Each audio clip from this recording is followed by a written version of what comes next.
et vous voyez que c'est quelque chose qui a pour le moment toujours marché, mais je dis bien toujours. J'estime que nous allons avoir un top ici positionné. On a des nouvelles baleines qui se positionnent et qui accumulent du Bitcoin. Globalement, les tops se marquent souvent lorsqu'on a justement des phases de profit excessif de la part des bitcoins. Ça pourrait bien entendu nous donner un faux signal, mais ce serait la première fois de l'histoire de cet indicateur. Bonjour à tous et bienvenue sur Medusa Crypto. Aujourd'hui, on va parler de beaucoup de choses, notamment de ce tweet Ki Young-ju qui nous annonce que le bull run est terminé. Il s'attend de son côté à 6 à 12 mois de trend plutôt baissière ou à minima une action de prix qui serait dans un range. Donc on va voir un petit peu ce qu'il en est. Je vais vous expliquer pourquoi de mon point de vue c'est faux, pourquoi j'estime que c'est pas une vision, une bonne vision, et ensuite je vous partagerai beaucoup d'informations, notamment 3 indicateurs qui vont vraiment vous permettre d'avoir un avis précis. Moi, c'est ce qui m'a décidé justement pour estimer que nous n'étions pas dans une trend baissière, mais bel et bien dans un bull run qui continue. Alors on va démarrer tout de suite, et notamment sur un message que j'ai envoyé le 7 mars, ici à 11h09, à nos élèves. Donc on était à ce moment-là aux alentours des 89 000 $, et on s'attendait à une rupture de la trend baissière. On avait ici une zone d'intérêt qui avait été identifiée aux alentours des 74 000 $, et on s'attendait du coup à soit une cassure par le bas et un retour rapide dans cette zone d'intérêt, soit une reprise de cette trend haussière pour pouvoir distribuer du Bitcoin avant de repartir à la baisse. Force est de constater qu'on est venu exécuter plutôt bien notre scénario bleu.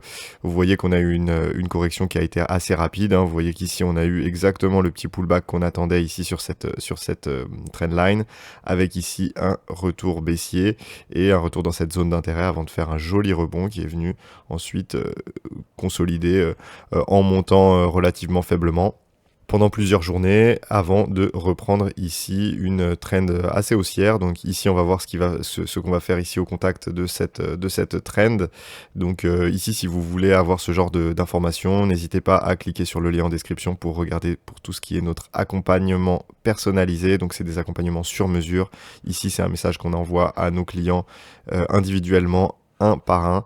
Vous avez une conversation avec votre mentor privé, donc si vous êtes intéressé, n'hésitez pas. Donc concernant, on va revenir sur le tweet de Ki Young-ju, hein, qui est pas une personne lambda, hein, c'est le fondateur de CryptoQuant. Il a à sa disposition des tonnes de métriques, notamment sur l'analyse on-chain, et c'est bien ça le problème, c'est-à-dire qu'il a énormément d'informations sur l'analyse on-chain exclusivement. Donc ce qu'il nous partage, c'est justement par exemple la market cap, donc la croissance de la market cap, donc c'est en gros la dérivée de cette market cap, pour voir si on a tendance à avoir une market cap qui accélère à la hausse ou qui décélère à la baisse. Ok, donc ici, vous voyez qu'on a eu des grosses phases haussières, des bull runs qui ont été marquées par justement une augmentation de cette market cap avec une vitesse d'augmentation qui était relativement constante. Et puisqu'on a une vitesse d'accélération qui est constante, ça veut dire qu'on a une parabole qui se forme. Ok, c'est quelque chose qu'on a eu également sur la deuxième partie, sur le cycle de 2020-2021. Donc c'est ce qu'on a pu avoir ici. On a eu une petite exception ici, hein, c'était lié notamment au crack Covid de mars 2020. Et vous voyez qu'ici, on est repassé dans le rouge. Donc ici, on commence à s'installer tout doucement dans le rouge. C'est ce qui lui fait dire que potentiellement, nous sommes partis en bear market. Je vais vous expliquer pourquoi selon moi, ce n'est pas bon. Donc là, on est sur les weekly spot net flow, donc des ETF. Les ETF Bitcoin qui n'arrivent plus à avoir des inflows, en tout cas au moment où il tweetait. Ici, justement, vous voyez que depuis maintenant le 14 mars, on n'a pas une journée dans le rouge. On a donc depuis maintenant 11 jours consécutifs d'augmentation des inflows sur les ETF. Donc c'est-à-dire qu'on a de nouvelles personnes qui rachètent du Bitcoin via les ETF proposés par BlackRock, Fidelity et compagnie. Et vous voyez qu'ici, ils nous partageaient également les volumes sur Coinbase, et en l'occurrence sur le spot de Coinbase. Alors vous voyez qu'ici on avait eu énormément de volume sur les tops de marché, donc c'est ce qui lui fait dire que ici nous sommes sur un top de marché. Alors là où je suis pas d'accord, c'est que Coinbase c'est une plateforme qui est notamment pour les retail, donc on a évidemment des gros portefeuilles qui sont positionnés sur Coinbase, mais ils vont pas acheter directement via Coinbase la plateforme spot.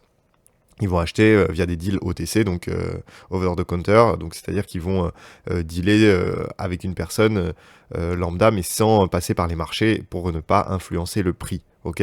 Et donc ici, ce que vous avez, c'est tout simplement les volumes des retail, les volumes des particuliers comme vous et moi. Et donc évidemment, les retail arrivent sur des phases paraboliques. Donc ici, on avait une grosse phase parabolique qui avait suscité de l'intérêt, et donc on avait eu ici beaucoup de volume sur ce top, etc. Ici, cassure de l'ancienne ATH, on attire beaucoup de monde, effectivement, on fait beaucoup de volume. Ici, on arrive à casser la barre des 100 000 $. Effectivement, on fait beaucoup de volume. Mais évidemment, le prix est plus haut, donc le volume est plus important. On a une adoption qui est plus forte. Donc c'est tout à fait logique de voir des volumes Coinbase qui sont en augmentation. Et potentiellement, si ici on vient refaire un top un top de plus, et ben on aura encore plus de volume sur tout ça. Et vous le remarquez, c'est-à-dire que ici on a du volume alors qu'on est en phase de range. Ok, donc on a quand même du volume à l'intérieur de ce range. Ensuite, il nous partage justement que son bull et bear market indicator qui commence à rentrer ici dans des phases bleues. Et là, ça fait écho justement à cette charte, c'est que les cycles ralentissent. Vous voyez, vous aviez des cycles qui étaient donc là, ici, on avait un cycle qui avait été parabolique, où on était parti de très bas, on était allé très haut, etc. Donc ici, on avait eu au début justement une adoption qui était plutôt des particuliers, puis ensuite on avait eu une phase avec une expansion monétaire, mais qui était assez maîtrisée. Puis ici, on a eu une surabondance de liquidités qui a fait qu'on a eu une explosion très très rapide du prix du Bitcoin. Mais en fait, ici, on est sur une phase où l'abondance de liquidités n'est plus là. On a de moins en moins de liquidités sur le marché. On commence à peine à en retrouver un petit peu. Et donc, c'est logique qu'ici, on ait un cycle qui soit très lent, ok.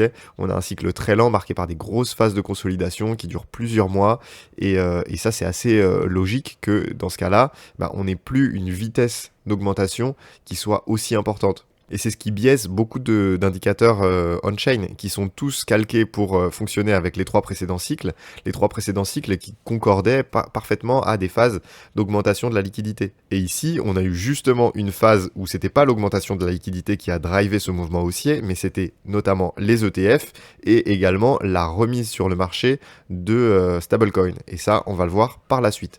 Ok ? Donc on va faire rapidement un petit tour d'horizon justement des analyses des indicateurs on-chain, que ce soit le short-term holder realized price. Donc ici, les holders de court terme donc détiennent du Bitcoin depuis maintenant moins de 155 jours, l'ont acheté à un prix moyen de 93 000 $. Donc on est en dessous de ce prix. Globalement, quand on commence à s'installer ici, ça veut dire qu'on a des consolidations qui sont parfois plus longues. Donc c'est possible qu'on ait une consolidation ici qui dure un certain temps. Ok, si ici on regarde sur les profits non réalisés, vous voyez que les profits non réalisés, on est sur un niveau assez neutre. On a des profits en cours, logique, hein, on est quand même à 90 000 $ pratiquement, donc c'est logique qu'on ait des bitcoins qui soient en profit. Mais on n'est pas du tout sur des niveaux de profit qui sont démesurés et excessifs. Vous voyez que par le passé, justement, on a atteint des niveaux beaucoup plus hauts, et donc là, on est venu recorriger à des niveaux qu'on pouvait avoir également sur les 53 000 $. Donc ce qui est intéressant, c'est de regarder que justement, ici à environ 90 000 $, on est à des niveaux de profit non réalisés qui sont équivalents à lorsqu'on était sur des niveaux de Bitcoin aux alentours des 60 000 $. Donc c'est assez bon signe, hein. Ça veut dire que globalement, on a liquidé pas mal de personnes. Ok, sur le P-Cycle Top Indicator, on est également sous le bas de ce canal, donc il y a encore du chemin avant justement d'avoir potentiellement un top. Vous voyez que historiquement, on a toujours franchi à la hausse ce canal avant de se retourner, hein. Ici, on avait franchi à la hausse ce canal avant de se retourner, etc. Donc en tout cas, le P-Cycle Top Indicator ne nous indique pas qu'on a atteint un top. Alors bien entendu, c'est pas le seul indicateur qui compte, hein, mais c'est quand même intéressant. Ici sur la partie Whale Accumulation Heatmap. Donc ici c'est très intéressant. Pourquoi ?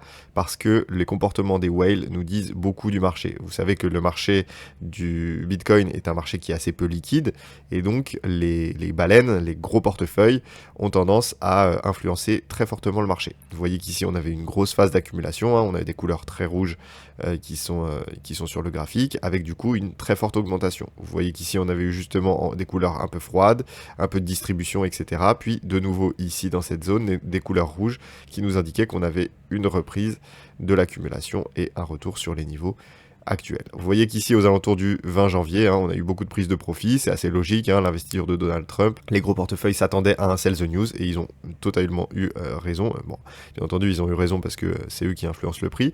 Et donc en distribuant ici, ils sont venus faire baisser le prix. Et vous voyez ici qu'on a un regain de couleur rouge. Donc ici, on a des gros portefeuilles qui se positionnent. On a des nouvelles baleines qui se positionnent et qui accumulent du Bitcoin. Vous voyez qu'ici également sur le SOPR spécifique au whale, donc vous voyez qu'ici on était revenu sur un niveau neutre et que actuellement on est en train de remonter. Vous voyez qu'ici globalement dans les phases de capitulation aux alentours des 55 000 dollars, ici qu'on avait pu avoir le 5 août, on avait eu également début septembre ici une baisse, on était revenu très neutre autour de ce point d'inflexion des 1 et vous voyez que on avait très bien rebondi et c'est ce qui nous avait donné un top par la suite. Et vous voyez qu'ici, c'est exactement ce qu'on a pu avoir avec justement un rebond sur cette ligne d'inflexion avec un rebond des profits réalisés par les baleines. Ok, au niveau du cycle, vous voyez que on est pour le moment assez en ligne avec les cycles précédents, notamment ici si on prend par rapport au bottom, vous voyez qu'ici on est tout doucement en train de suivre le cycle rouge, le cycle de 2017. On a relativement décroché par rapport au cycle de 2020-2021, mais qui avait été fortement écourté par cette politique monétaire qui avait été agressive par l'ensemble des banques centrales du monde, qui avait fait qu'on avait eu un prix du Bitcoin qui s'était très fortement apprécié et très très rapidement. Donc évidemment que dans un contexte où la liquidité n'est pas surabondante, on va pas avoir une augmentation qui est aussi explosive. Et c'est possible même qu'on ait un cycle qui soit moins haut que le cycle de 2017 bien évidemment, mais qui soit aussi plus long, puisque ici on a du coup moins de liquidité à disposition et on a de plus en plus de gros portefeuilles. Alors c'est évidemment plus difficile de faire bouger un paquebot que de faire bouger un petit voilier. Donc évidemment ici on va avoir très certainement un cycle qui va durer plus longtemps, mais c'est ce qui me fait me dire notamment que le cycle n'est pas terminé.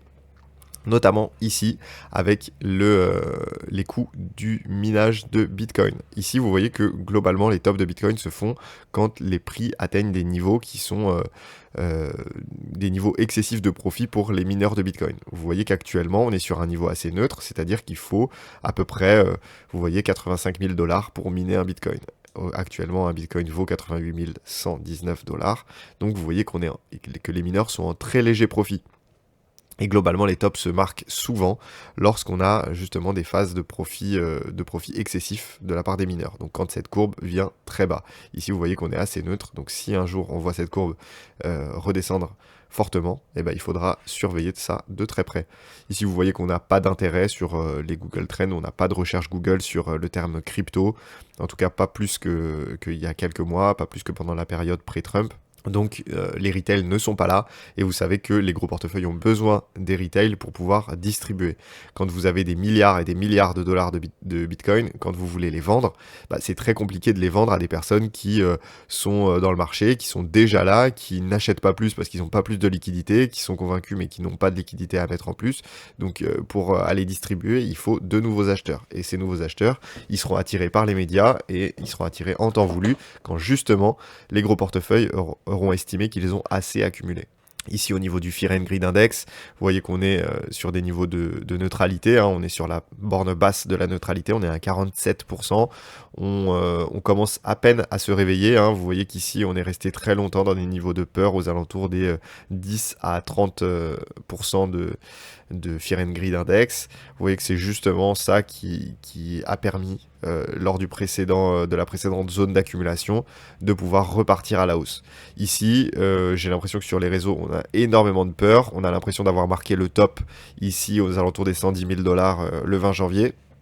Et donc ici, on a beaucoup de personnes qui ont vendu, notamment justement suite à ce tweet de Ki Young-ju, qui en a fait paniquer plus d'un et qui a fait basculer les derniers récalcitrants dans une vente en se disant que c'était très vraisemblablement justement le moment de quitter le navire. Beaucoup ont les stigmates de 2022 où ici on avait eu des baisses avec ici des niveaux de sortie qui étaient potentiellement intéressants et beaucoup n'y ont pas cru, beaucoup ont cru à justement une troisième vague et finalement ils se sont fait liquider très fortement avec le crack de Terra Luna, le crack de FTX, etc. Donc ici on a beaucoup de gens qui ont déjà quitté le navire. Et ça me rappelle une période qui est très très similaire, hein. Vous voyez ici, on avait eu une zone d'accumulation, un pump, une correction. Et vous voyez qu'ici, c'est exactement ce qu'on avait eu sur 2020.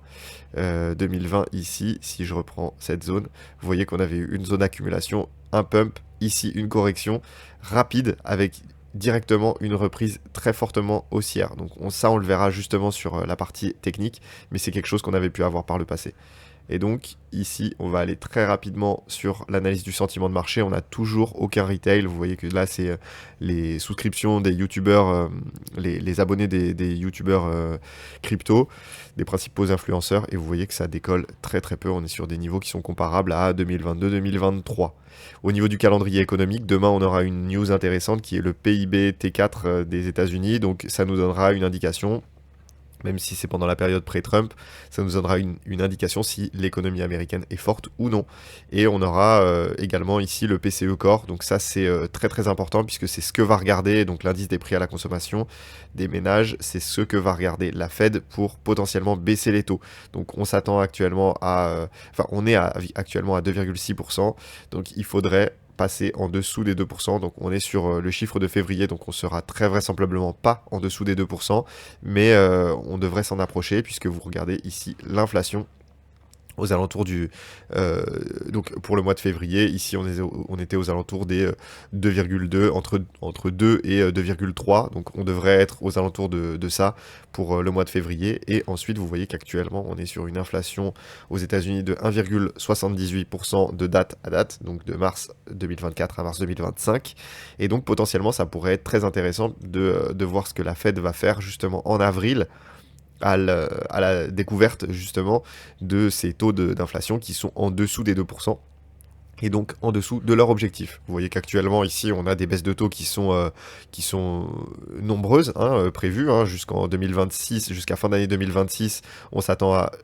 1, 2, 3, 4, 5 baisses de taux, donc avec notamment 3 baisses de taux probables sur cette année 2025, donc il faudra voir ce qu'il en est, et ça pourrait être un gros catalyseur de hausse justement si Donald Trump décide de ralentir un petit peu sur les droits de douane et que l'inflation baisse, et bien on pourrait avoir tout simplement une baisse de taux qui serait accentuée par la Fed, et ça nous donnerait beaucoup plus de liquidité sur les marchés à risque, que ce soit le S&P 500, le Nasdaq et également l'ensemble des crypto-monnaies. Je vous partage également cette courbe, c'est la courbe des performances par président US du Dow Jones en l'occurrence, et vous voyez qu'ici globalement vous avez toujours pendant une période de 3 à 4 mois une période d'incertitude pendant laquelle on ne sait pas exactement ce que va faire le président, et vous avez donc ici, donc vous avez chaque courbe représente le marché du Dow Jones au moment de l'élection du président et du nouveau président. Et vous voyez qu'ici, à chaque fois qu'on a un président, on reste pendant 3 à 4 mois dans une période d'incertitude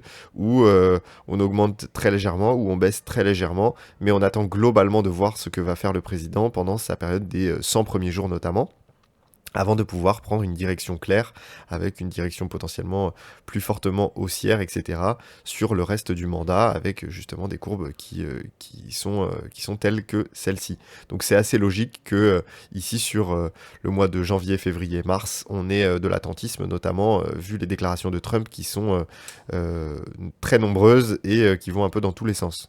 Donc on va aller basculer sur l'analyse technique. Donc je vais vous partager 3 indicateurs. Alors le premier, il est très simple, c'est le H-Ribbon.